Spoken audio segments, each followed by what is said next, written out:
Kia ora everyone, I'm Sam McDonald. I'm the designer of Circadians First Light, and I'm doing my first video for you today. I'm going to be running through the solitaire mode of Circadians First Light, and I'm going to be running with the Dyad Alliance, which is a variant that anyone can play, where instead of having one character, you have two characters working together, and you get to use both of their powers. To compensate for that, the game is 1 round shorter. So instead of playing the full 8 rounds, we play 7 rounds. And the end of an era card is the 7th card in the event deck. I'm coming up against Crux, this bad boy over here. He's a big robot, and this is insane mode. So he's going to score a bunch of extra points from a bunch of different things, and I'll explain that maybe at the end of the game when we get to scoring.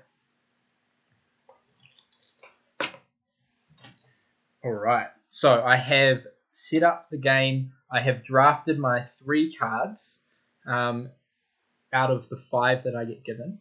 And I'll just go over my 2 abilities really quickly. So I've got Dan, who wants to action dice at the depository board.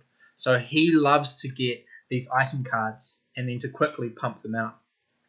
He gets 2 rewards when he goes to the depository instead of 1. I've also got Jacob, Orlando. He kind of gets 3 really powerful actions in the game. And that's when he comes to the laboratory. He gets the farm, as usual, but then he also gets 1 free garage upgrade.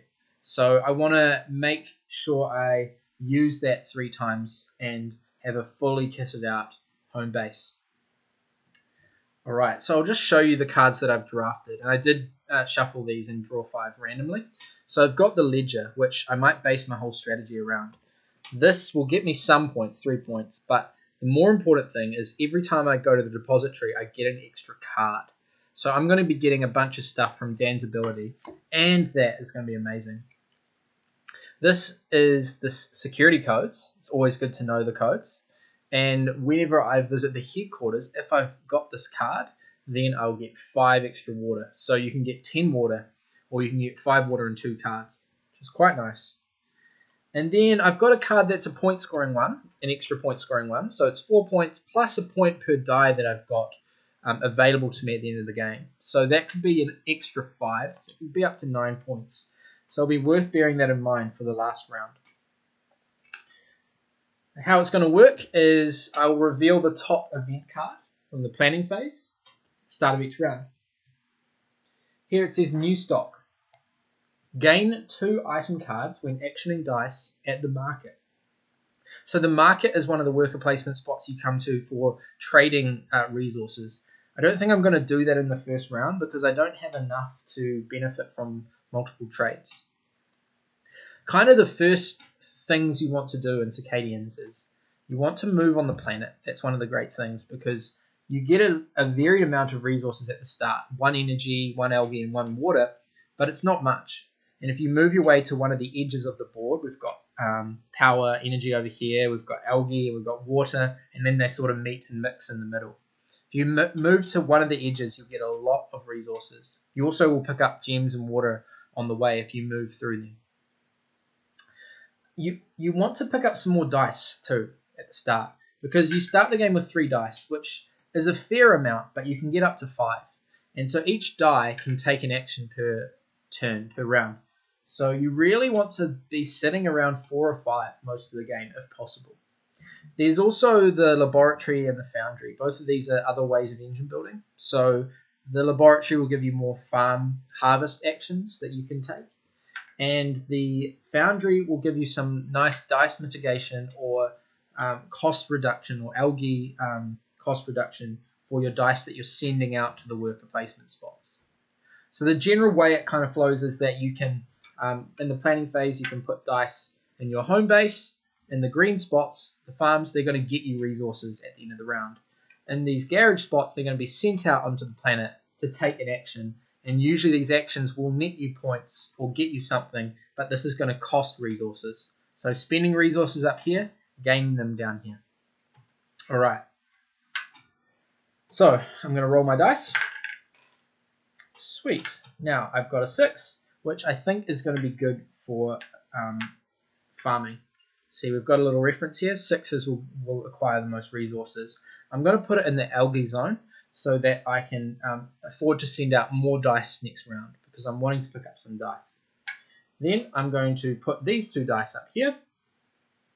I like to put my resources that I'm going to be spending above the dice just to remind myself what I was going to be doing. I know that some people struggle to remember what they were planning to do, and that's a thing that happens in this game. The planning phase is, some people don't like it, and I totally understand. It can cause a lot of AP, but I like the crunch that it adds, that you can really figure out some optimal turns where they flow into one another. Of course, players can block you, and that's kind of part of the game. And so the other thing I like is that you can adapt, and then you have to adapt. And there are multiple actions that you can take. So, yeah, that's the planning phase. So I like to just kind of line them up, and I don't plan too much, and then I just sort of see how I go and YOLO it a little bit. So now that I've done my planning phase, Crux, he gets to take both of his actions before me. At the moment, it says down here he gets to reveal 2 scheme cards. But if he upgrades this, he could reveal 3 scheme cards and take 3 actions. So the first action, he does a little bit of extra stuff where he also moves on the planet. So I'll just show you one of these scheme cards. This shows you the die value that he uses. So he always uses his rightmost die, and he will set it to a 4. The first thing that it does, it slots in here, and it's going to move on the planet in the 4 direction. So he's this harvester here. The 4 direction we can see on the control room, he's got to move until he hits a gem or hits a wall. So if he hits any water, it just is gone, and I can't get it, basically. So he moves all the way to this spot, picks up this gem, which he can now use on this action. So then this action says he's either going to the depository and spending a gem, or he's going to the foundry and revealing another scheme, or he's going to the mining camp. So we start with the top one, and if he can do that, he will. If he can't, then he'll do the next one. Okay? So he does have a gem, so he can send this gem to the depository. It goes in the 4 column in the top row. So always fill from the top, and then he's going to spend a gem. So that effectively is blocking me from going to the depository. And we might see that later in the game that this gets really, really crowded. So I'll have to navigate that well. And then he reveals his next card before I take my turn. And this is saying a 6, and he wants to go to the depository again and spend a gem. However, he's run out of gems, so he will instead go to the foundry. Look at that, those cards are the same. Very close. He'll go to the foundry and block me from going there. Because it's a 6, no, he doesn't take these away, sorry.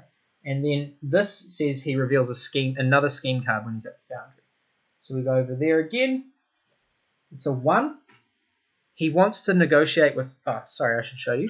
He wants to negotiate with Scaro. And here they're in the negotiation board, they're always going to be spending gems rather than energy or algae. Now the decision behind that was that I didn't want players to have to manage too many resources for the AI, and so it's much cleaner and smoother just to mimic the costs on the Draic negotiation. So this row here will just mimic this cost of 2 gems. The AI does not have 2 gems, so instead he wants to go to the market. He can go to the market, and he'll go to the leftmost spot, and there he gains 1 gem. That's what it said on the card. He gets 1 gem back. So now he's blocked a fair bit for me. I can't go to the foundry. I can't go to the market. But I didn't actually want to go there, so that works out all right. First thing I want to do is I want to move on the planet. So I'm going to send this 2 over here. I'm going to use this dice mitigation to subtract 1 from the pit value. And that turns into a 1. And I can spend 2 power to move in this direction here. That's going to get me 1 die at the end of the round and 1 energy. So with my second dice, because I am getting 1 die at the end of the round, if I go to the academy, I don't want to recruit 2 workers, 2 dice, because that will give me 6 dice and there's a max of 5. So instead, I'm just going to pay the smaller amount, 4 water, to get 1 die. Cool. And so this was a little bit of a setting up round. I haven't done any big point scoring actions, but I've moved out further on the planet, and I've made sure that next round I'm going to have 5 dice. So we move to the harvest phase. This 6 here will net me 4 algae.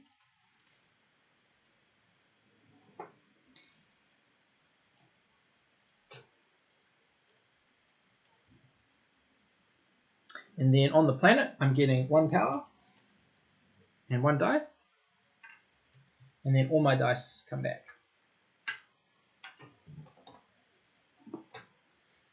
Now, I'll explain how the AI does their harvest.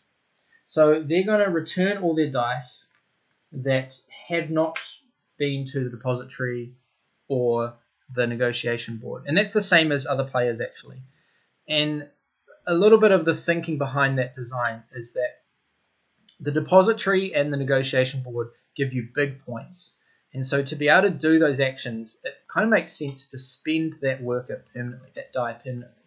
So it's a rubber banding mechanism where maybe the player that's in the lead, that's getting all these points, all of a sudden has run out of most of their dice. So they won't have as many actions on the next round.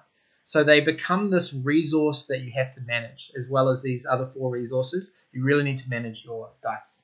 And the opponent, the AI opponent, works the same way.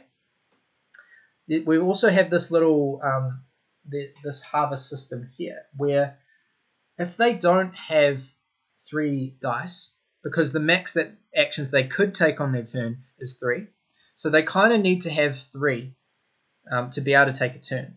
So if they don't have 3 dice, they're always going to get up to 3 dice. So they've got 2, they're going to gain 1 die. See above there in the harvest phase. If they've got 3 dice, then they're going to be able to take all of their actions. So what they would want to do then is gain resources. And that's kind of how I designed it. So the more dice they have, the more resources that they get, the gems that they get. Now when they get gems, they're going to want to spend them with the way the scheme cards work. And so they spend them to use the die permanently. So there's a little bit of a flow for the AI where they gain dice, then they gain gems, and then they lose their dice by spending the gems, and then they would gain dice again, gain gems, spend their dice, spend the gems. So that's kind of how that works. Alright, so they've done their harvest. I don't actually think they should have had a gem. I cannot remember. I think I just cheated. Not sure. When you put something on camera, you just start to make mistakes and you completely forget what just happened. So you will know if I cheated. I don't know until I watch the video back. This is the first video. We'll keep going. All right. So we are up to the planning phase of round 2. We reveal the next card. We ignore all algae costs from garages. That's great. Means I'm not having to spend this algae to send my dice out. All right. So I've got all my 5 dice now, which is great. Roll them. Cool. I'm going to use 2 of these dice. Even though there's free travel, I'm going to use 2 of these dice because they are very high and they'll get me some more resources. And I'm pretty low on resources at this stage. Now, I put the 5s in the power slot because 5 or 6 gets you 2 power. So you may as well put the 5 in there because the 6 gets you 4 algae. If I put the 5 there, it would only get you 3. So that's just a minor way of optimizing. Now I'm going to plan for these. I'm wanting to keep moving in the one direction. However, I only have 1 power and you normally need 2 power to move there. Or you need 10 water and I've only got 6 water. So that means that I can't use this 1 straight off. So I'll need to take a gathering action somewhere to be able to fund moving on the planet. So I will put this 3 here and plan to go to the headquarters, and I'll explain the headquarters soon. And then this 5, I'll just decide what to do with it when the time comes. Alright, so I don't have any in the headquarters, so the AI is going first. Right, so they're going to be moving in the 3 direction. So that is over here. They've hit the wall. They won't get any gems. They just stop there. and they take that water off. They want to visit Skaro and negotiate.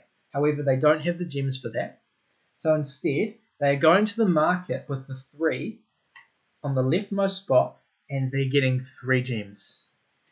What a scumbag. Now they're going to take another turn, flow through this. Now they want to visit Skaro again, but they can do it. So they can spend between 2 and 5 gems. They will always opt to spend the most that they can, if possible. So they're going to come to this 3 gem column and then go to Skaro, and they would spend these 3 gems there. They're put in a 6, which means that this 6 advancement has been taken, and they just move to the leftmost spot on that board, and they essentially block me from taking them. So they kind of feel like an opponent, and that is them done with their turns. Now on insane mode, that just gave them 6 points that's printed on the board, plus they get an extra point per pip. Because they put a 6 there, that's another 6 points. That's 12 points. So I'm going to need to do something really amazing to catch up here. All right. So now it's my turn. I'm going to send this 3 to the headquarters. Actually, I'm going to mitigate that down to 2 instead of 3, because later, next turn, I can flip it so that I can turn the 2 into a 5. So that might help me if I want a higher number. Now, the way that the headquarters work is essentially lining up for turn order next turn. So all the headquarters dice will go in both solitaire mode and multiplayer. They go before whoever the first player is. Now, the AI acts as the first player. This is a way that I've designed for players to be able to outplay the opponent. I like to do that in solo mode. So I want the solo mode to feel clever. I want them to get in the way, just to be really, really generally annoying. But I want to give you the opportunity to kind of plan for what they might be doing and outplay them. So I do that in Architects and Paladins and other ways. But this is a way that you can do it in Circadians, where you jump the gun and say, no, you're not blocking me next turn. I'm blocking you. So you have to go to the headquarters to do that. Now, I don't want to just go there just to prevent him blocking me. I also wanted 5 water. So I'm going to get 5 water and just move that over here onto the multiplier. All right. So I'm not paying algae thanks to the clear skies, which is great. Now this 1 can come over to the control room. I can spend 10 water, which I want to do. And I can move my harvester in this direction here. I'll pick up the gem on the way, which is great. And now I'm going to be harvesting 2 power and 6 water at the end of the round, which should help me out a bunch. All right, now I've got this 5. I haven't figured out what I want to do with this yet. Let's see, can I make any of these? No, I cannot afford them. I think I will actually send this to the headquarters, and I'll show you what I plan to do next round. But that will give me 2 cards, because I'm going to need cards with Dan's ability. All right, that's exactly what I want to see. So I just picked up Soda Supply, which means I can spend 5 less water on all my item cards when visiting the depository, which will be huge. And then I also have the ledger. I might have showed you this already, but that gives me an extra item card when I visit there. So this combo is going to work really well with Dan. The problem is we're already at the end of round 2. We've only got 5 rounds to go. So yeah, it's going to be interesting. All right, harvest. So I'll start with me first. I'm going to get 2 power and 6 water from over there. All right, and then come to my player board. I'm going to get algae from this 6, which will give me 4. And I'll get 2 more power from that die there. I'm sitting at 5 dice, which is nice. However, these headquarters dice, they won't come back. So only these ones come back. I'll only have 3 to roll next round. Now the AI is going to harvest. He's going to get his dice back that haven't been permanently spent. So again, he's only getting 1 back, and he's going to gain an extra die as his harvest. So he hasn't started rolling in the gems, but you wait, he will. Okay, So we are on to the plan phase. The next event will be spare parts. Item cards may be spent as 4 water or 2 algae. So that will give me a little bit of flexibility if I'm poor on 1 or 2 of these resources. I could spend these cards, and I've got 5 of them at this stage, as resources. So one of the design kind of ideas that went into this event system is about half of them require item cards. And one of the mechanisms that I love is multi-use cards.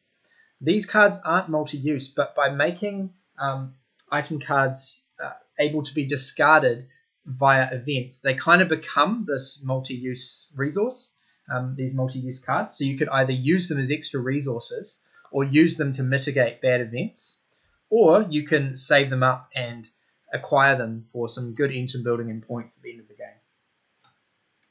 Okay, so we're up to the rolling and assigning phase. What will it be? I'm rolling some good dice here. That's another 6. That's amazing. I've got a 1, which is also very helpful for me because I'm wanting to get to the edge of the map. So I'm moving in that direction anyway. The 6 would get me to the water. The 1 would get me here. So if I have a preference, it would be to use the 6 to move. I actually might be able to send out all my dice this round. Maybe I will leave 1 back at home farming algae. And then I will do, oops, didn't mean to move that, and that. And I'll just figure out what I'm going to do later.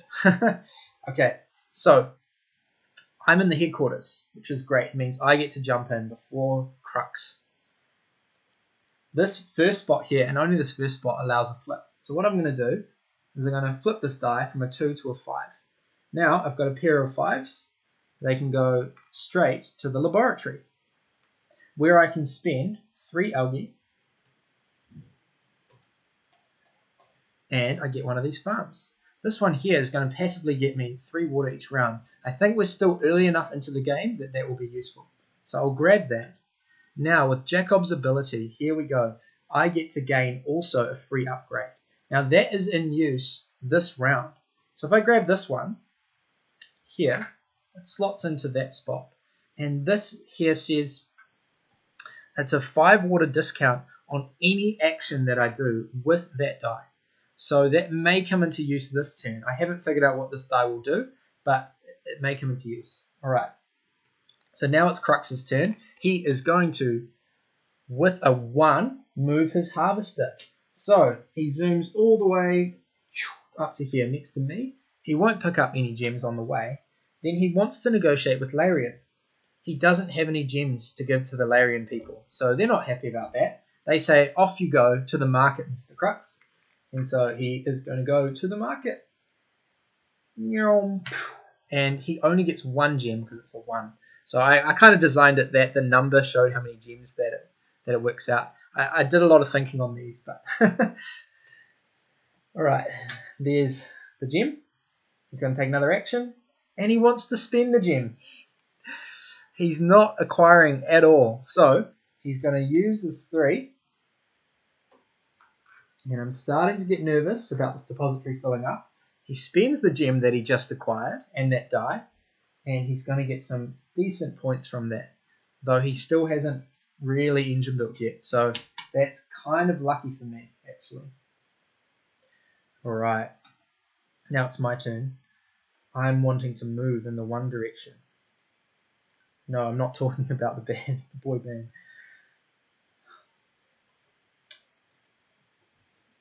Or can I craft any of these? No. See, in the solo mode, you need dice at 3 or higher to be able to go to the depository. So 1s and 2s are not helpful there. So that will not be able to go there. I will just come here and spend my hard-earned power to move up to the top. Right. Now we've got the 6. 6 will come to the depository.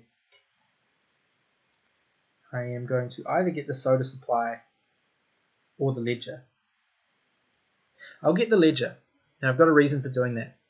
So the ledger costs 5 water and 3 power. Now, I don't have to spend the 5 water because that die was on here. I'm terrible with the camera, but anyway. It's only going to cost me 3 power. After this card, or other times I go to the depository, I'll get another card back, which is great. Now, because I'm Dan, I get a benefit, so I'm always going to get the benefit from the row that I'm in, which is a die. And then I'm going to pick these 2 cards. I've moved my harvester to the very edge, so I could move it around to get 3 water, but I think the cards provide me a little bit more direction this round. So I'm grabbing those. Alright. That is my turn. So I'm able to stay on top of my dice count because of Dan's ability. I got a die back. Really, really nice. These dice are coming and I'm at 5. Then I'm harvesting here for 4 algae.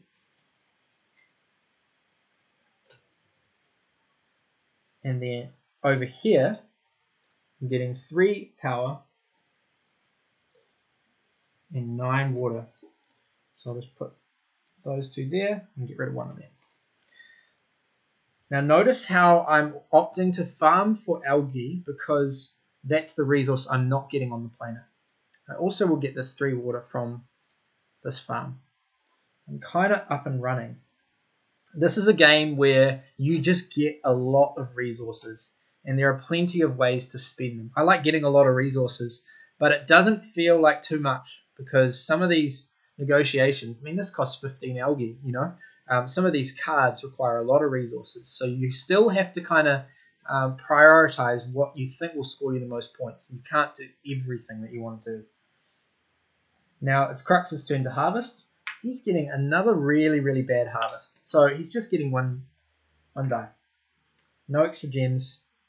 He's a little bit sad right now, but I think he's going to come back. Okay.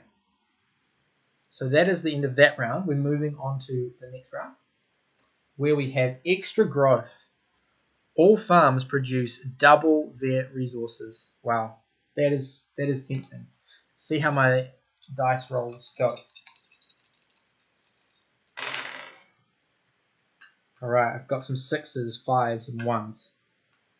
Thinking it will still be good to make use of Jacob's ability, but I need to keep going to the repository as well.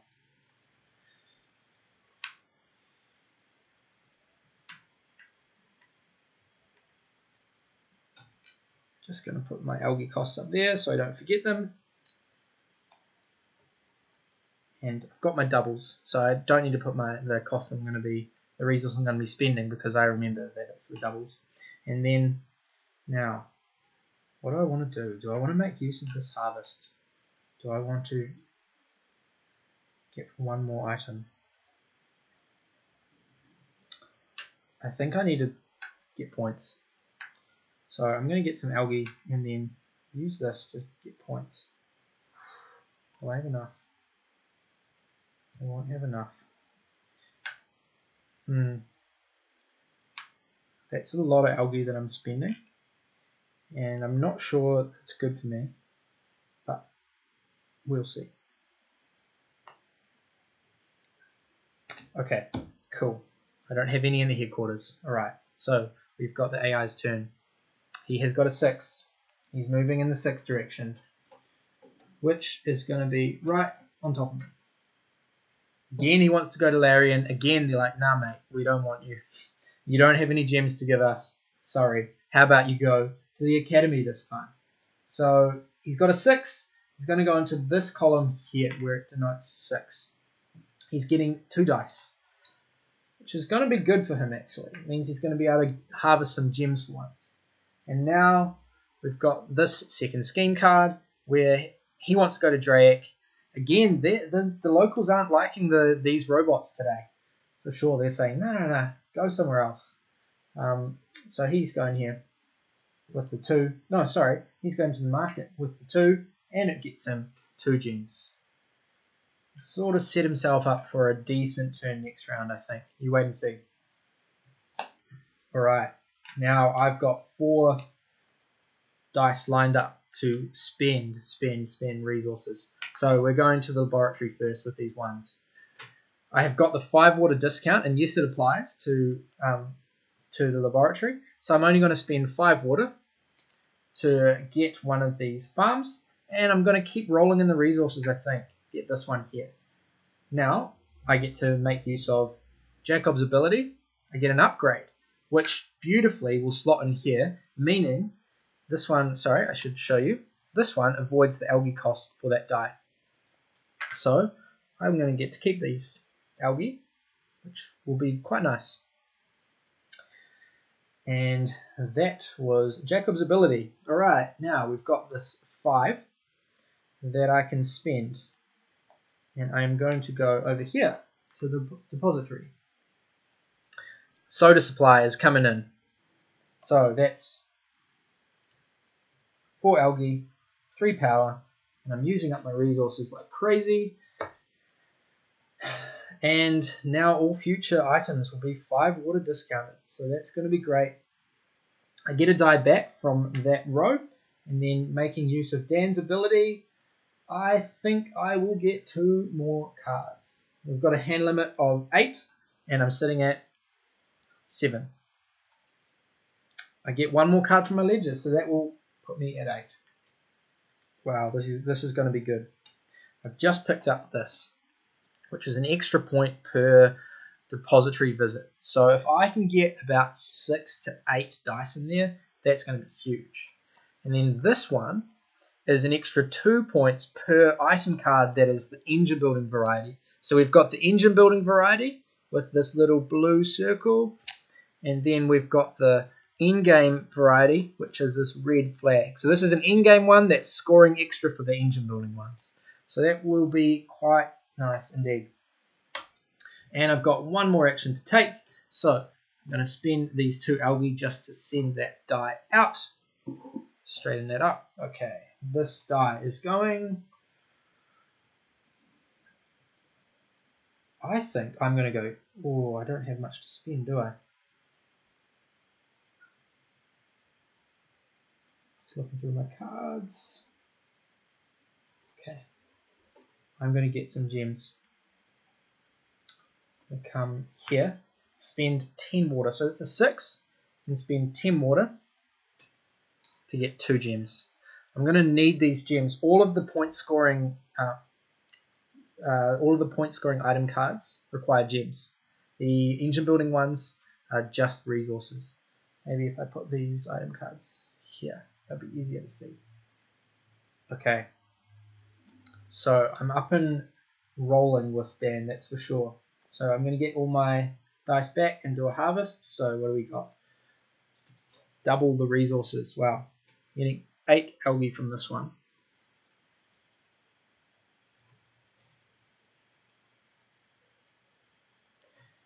Plus 4 from that one, the passive one. And then 6 from the other passive one. We are rolling. That is a lot of algae and water. We might need to get a dehumidifier onto this because that sounds like some mold problems for sure. And I haven't even harvested on the planet. So I'm going to harvest on the planet for an extra 3 energy. And I think 9 water. Like that. Cool. Crux, though, he will have a good harvest too. He gets all his dice back. He's going to get 3 gems because he's full. And get all these back.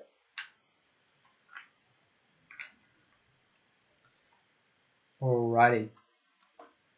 So we've got 3 rounds to go. Thanks for bearing with me. Here we've got Brick Wall as the next round. You must discard 1 item card to action dice at negotiations board. I haven't made use of that this game yet. There are a lot of good benefits here that I could swoop in and get before Crux takes them away from me. But this round it's saying, hey, you got to discard an item card to go there. Not really a problem for me, so we'll see. Okay, gonna roll my dice. Again, more 6s. Sorry, I don't know. I think it was a 1. Okay, I've got one more action left of Jacob's ability. I want to make use of that.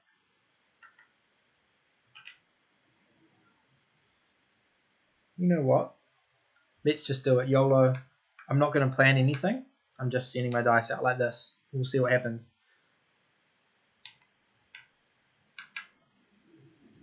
Sometimes it's fun to do that. It's going to cost me a lot of algae potentially, but there might be a way around it. Okay. There is a point in this game where you get a lot of resources and you have to prioritize spending them and scoring big because you run out of opportunities to score. So even though I was tempted with those 6s to stay at home, to save my algae and to get more and more resources, you kind of need to cash them in too. So there's a little tension there. All right. Crux. He's got a 5. He's moving in the 5 direction, which is going to wipe out all that water. He's been a little bit unlucky with picking up gems. Usually they'll get about 4 to 5 gems from the harvest board. About every second turn they pick one up, which feels about right, like another human player. With this 5, he wants to go to the depository, spend a gem, he can do that, and put it in the top of that row. Okay, then the next card will be another depository card. No, he's contesting me. He knows what I'm doing. He's coming for me and filling it all up. So 5s can't be used at the depository anymore. And he just netted himself another 5 points. And he's still got plenty of gems for next turn. Alright. So the first thing I wanted to do was with this 1 and a 2, I can mitigate this 1 to turn it into a 2 by adding 1 pip with my base upgrade there. And I send these doubles out with a 5 water discount. So I just spend 5 water to get my final farm, and I should cash in for the points here. There was one that gives me a passive power, but I need to get some more points. I'm getting that, which is 3 points. And then Jacob says, hey, how about you have an upgrade? And I will oblige. And I got another one of these. This is working out really well, meaning that I'm going to save another 2 algae this round from that die. So I've nearly got kind of the ultimate setup of upgrades. I just want a point scoring one here, and it will be looking really good. Okay, so with the 6, it's got too many cards to work through now. Right, with the 6, I have to jump up over here.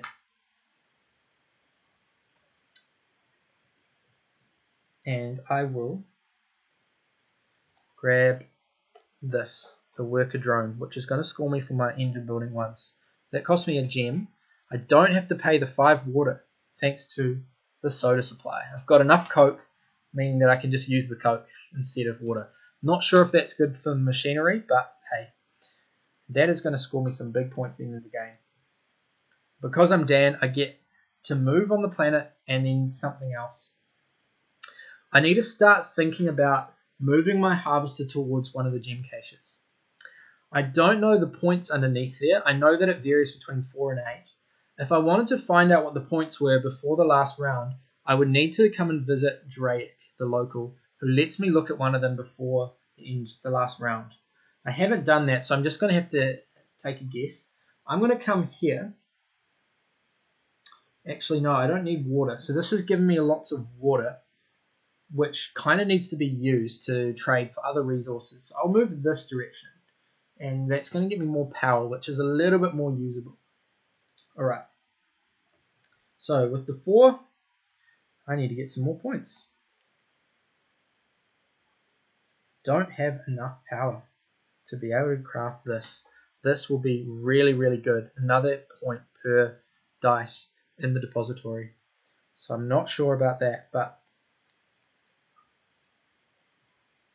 I can get the security codes. Let's do that. 4 will come. Actually, before, I should have got a die from Dan as my second thing. So the 4 and a card. There's a lot of things to remember with this setup. Alright, so This is only costing me 1 water thanks to my Coke, 5 algae, and 1 power. I'm all out of power. I get a card back from my ledger. 1, 2, 3, 4, 5, 6, 7, 8. And I put it in the card. No, I put it in the movement spot. So I'm going to move this way and get even more power around. And then I'll get a die back as my second reward. I'm just going to check there's no dice over here. No. So I've only actually got 3 dice left that are possible for me to recruit. And there's only 1, 2, 3, 4 spots left for the depository. So I'm going to need to prioritize what will benefit me. Okay. And now with that 6, with 3 algae, I am going to get some more gems. Spend this 10 water. Get 2 gems.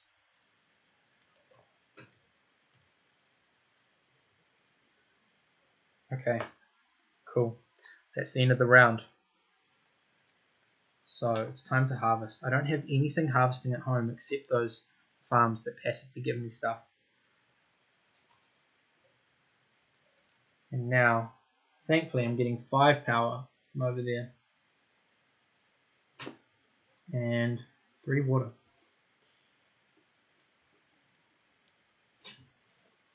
Even though that's a big harvest, it's feeling like my resources are a little low. So maybe I did make the wrong decision by not leaving a die at home.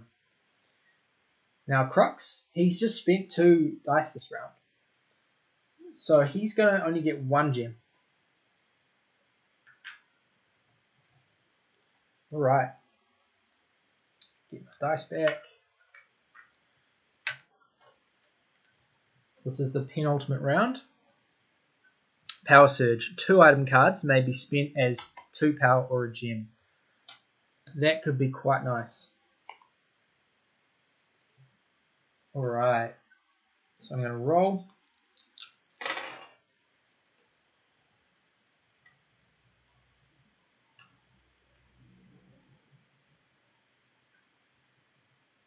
Okay. I've got a lot of cards. I could spend them as gems this round. Not going to need all of these. Save those 2. Right. Put a 4 there. I've got enough algae really just to always send everyone out. I'm only paying for... I think I missed paying for that slot actually. I'll just keep that in mind. But I'm only paying for 2 slots. Actually, I will leave the 6 home, not pay for the final slot. Okay. Sorry about that. I'm just starting to brain burn a little bit. Okay. Here is Crux's turn. So, he's got a 2. He's going to move in the 2 direction, which is back where he just came from. Okay. He scattered it out and he wants to go back. Now, he's visiting Larian, and they say, yes, you are allowed to come now. You've got gems. He comes bearing gifts, and he puts his 2 in this spot, spends 4 gems, and is going to block off this upgrade, which is really annoying because I wanted to get that final upgrade. I'm going to have to do it another way now. Now, he's got a 4, wants to go to Scaro. They won't have him. Instead, he's going to the laboratory, where he just puts his dice in the middle, just simulating 2 dice, where instead of getting a farm, he engine builds his own way and he gets an upgrade. So he goes for the one with 1 star first, flips it over. It's going to be 2 points at the end of the game, and then in the harvest phase, he's always getting 1 extra gem. Cool, and that's his turn. Alright, now I need to plan what I'm going to do. This is filling up like crazy. So I will go in, make sure I get my engineer bot. I think that's the plan. Before. Okay, so I'm paying 3 less water. So 5 less water, so only 3. 2 gems. 4 algae. and 4 power. Cool. That's going to give me a lot of points. I'm going to get 3 cards back, which I will have to discard down.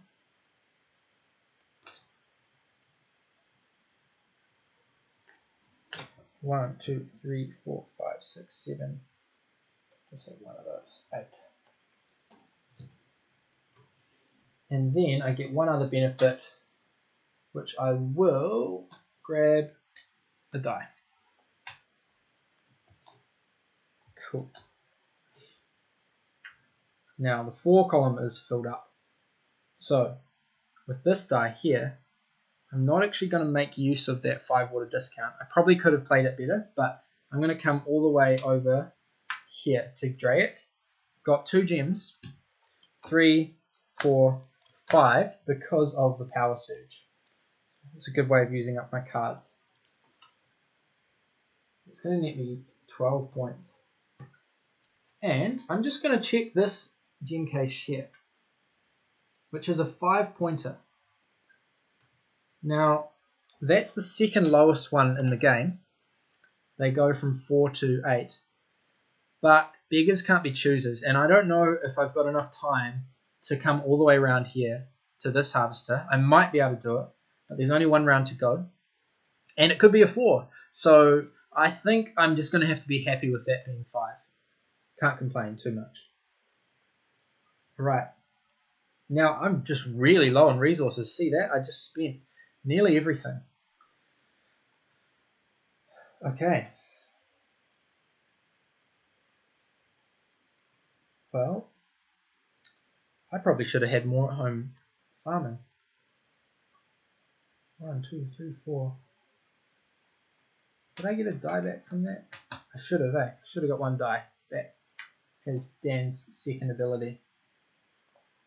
And then a card from the ledger, as I keep forgetting. Right. This 2. I want to go to the foundry and get these 2 more points to finish off my upgrades. I don't have the power or the water to be able to do that. But I can spend 2 item cards. I do have 3, which is nice. Okay, so I will do that. Come here with 2. Ditch 2 cards, so I'm down to 1 card only. Even with the ledger and Dan's ability, I've managed to spend them. Made use of the power surge this round. And I get the 2 points at the end. Alright, now there's 3. Again, not spending algae because of this upgrade. And the 3, I think I don't have anything better to do. I could get a gem. Or I could just queue up for the next round. I think I will grab a gem. Spend 3 water. And get myself a gem. Right, we're getting on to the last round very, very shortly. So I'm harvesting. I'm getting 4 algae from that die. And 2 algae from my passive one. Then 3 water from my passive farm. And another 3 from the harvester. And then 5 power.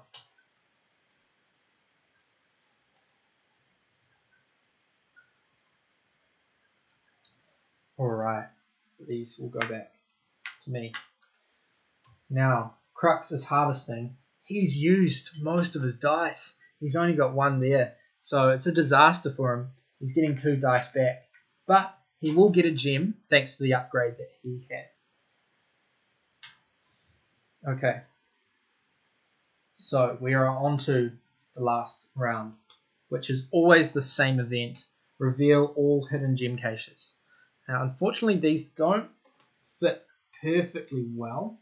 You might have that same frustration. So just gently pull them off. There's the 4. Okay. 6.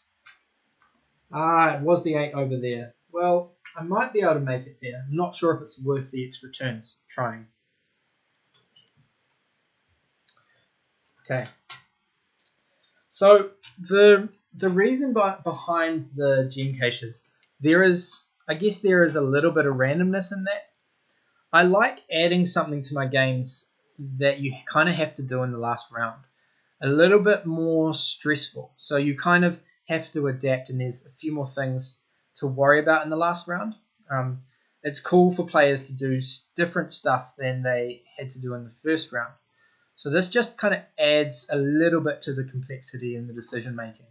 You know, you've got times when you really, really want to visit the locals, but you're one space off the gem cache. Should you go there? Should you visit the locals? You kind of want to do both. Is it possible?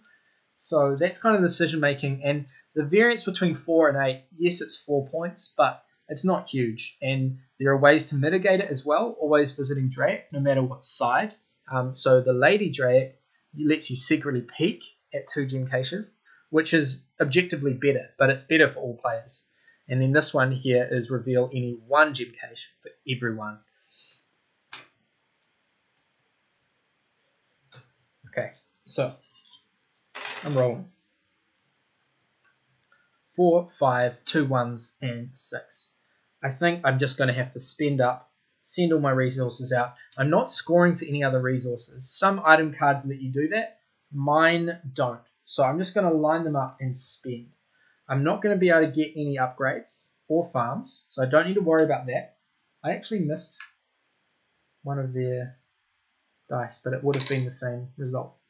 I don't need to worry about farms upgrades. So for me, it's just negotiating, going to the depository, and gems, which will be points. I could try and get out here. That's going to be a 5. I'll try and do it.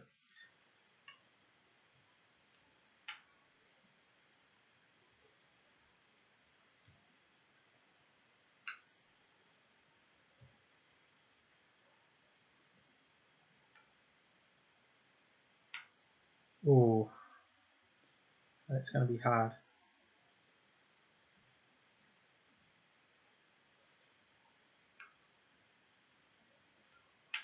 Okay. We'll see. Okay. Here we go. We've got a 4. They're going to move in the 4 direction, which is zooming back over to here.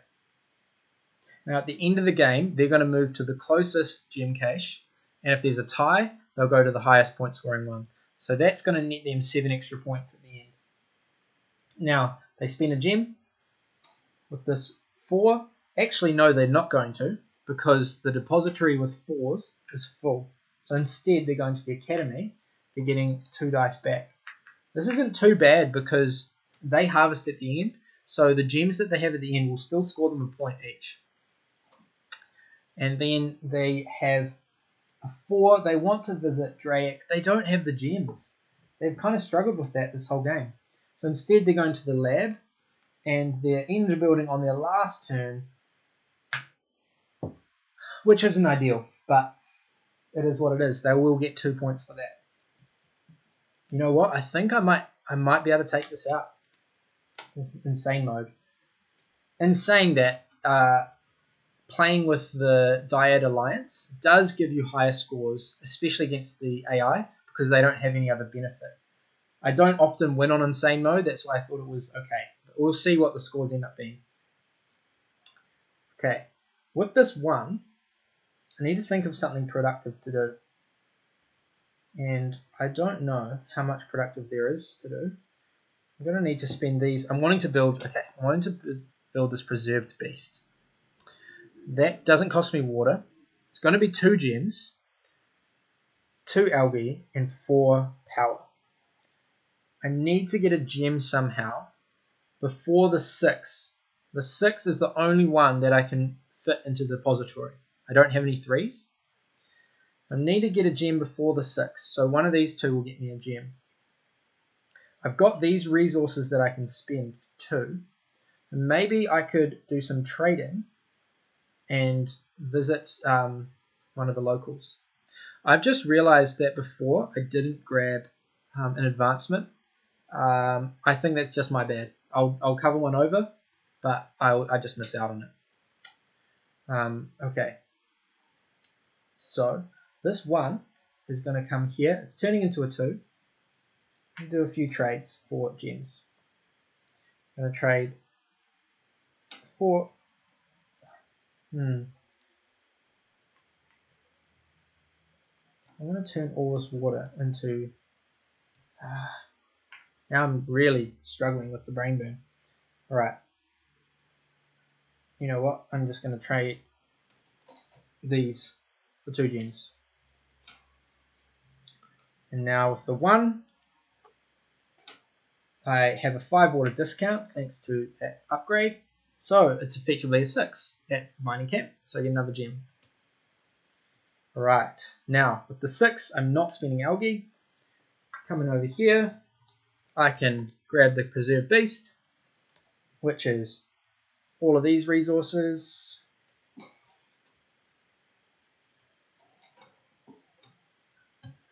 And that is 12 points in the bag. Ledger applies. I get a card. I get the free movement thanks to Dan. Oh, I'm not going to be able to do that. So instead, I will just sit here. Be happy with that. And 2 cards. And now this 4. If I thought about it, I could have planned to visit Drake. However, I am going to be eligible for a setback because it's going to be a double and it's going to be over 8. I haven't explained how that works, but effectively when the locals have seen too much of our human shenanigans, they get sick of it and they don't want you to keep giving the same old thing the same old way.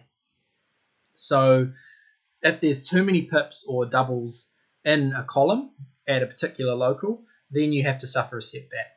And the advancements are kind of like those innovations, the first person to get in. So this 4, it's not really going to matter too much. I think I will just send it over here and I'll get 10 water thanks to my security codes. It's not getting me anything, but it just gives me a little more options for the last placement. This 5, I could spend here for, with the 2 gems, I'm going to Drake. His ability won't trigger because all of our gem caches are revealed. I do get an advancement that I'll remember this time. I'll gain a gem as my advancement. And now we're over 8. So this setback is triggered. And I'll just lose 2 cards. I get to pick which setback I have. I lose 2 cards. And that, my friends, is the end of the game. Thank you for bearing with me. It's rusty. You make mistakes on camera that you don't make in real life. Try it. It'll happen. Or maybe it's just me. I don't know. So now it's time to add up the points.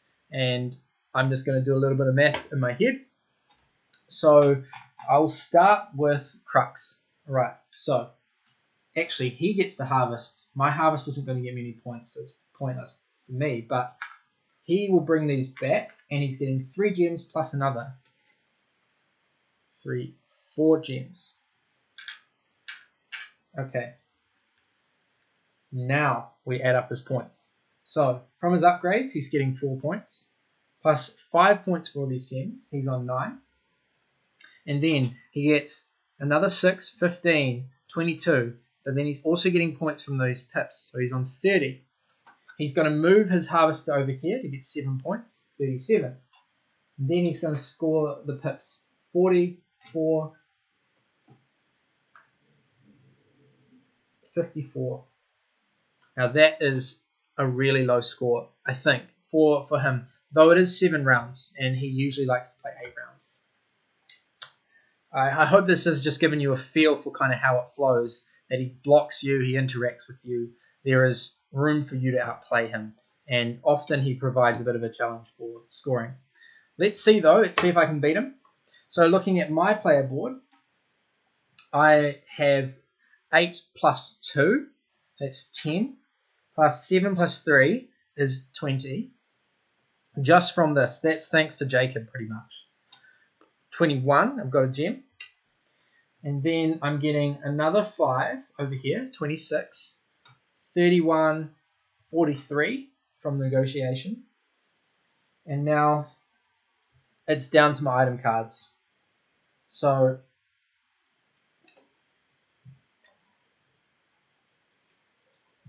43 plus this is 10. 433. And then that's 53 plus 12, 65 plus 9 for those two, 74. Now my engineer bot and my worker drone are also going to score. So engineer bot's getting me another 6 from all my depository dice. 80. I've lost count. I'm a mess. And then I get another 2 from all those. So I think it's another 6. 86 maybe. That's quite a high score. It's not super high. I know that you can get in the 90s or 100s in the Dyad Alliance. So even though you take a round out, you still get a really high score due to the combos and synergies that are available. I like playing it because it's a little bit faster, and I just love variable player powers. So you can try out all these different ways of playing the game, and they do push you in different directions. You can ignore them a little bit as well, but it is worthwhile making use of them from time to time, for sure. Like Jacob and Dan, they really needed me a lot of resources, and I got a lot of stuff back from going to the depository, from going to the laboratory. So there you go. I'll stop my rambling now. Thank you so much for watching. If you have any questions about designing the solo mode, I might put up a few more videos about my process around designing solo modes and working with Shen. I might put up some more playthrough videos as well, maybe of Viscounts of the West Kingdom, maybe Architects with Age of Artisans, maybe of Paladins of the West Kingdom. We'll just see how we go. Thank you so much for watching. Have a great day.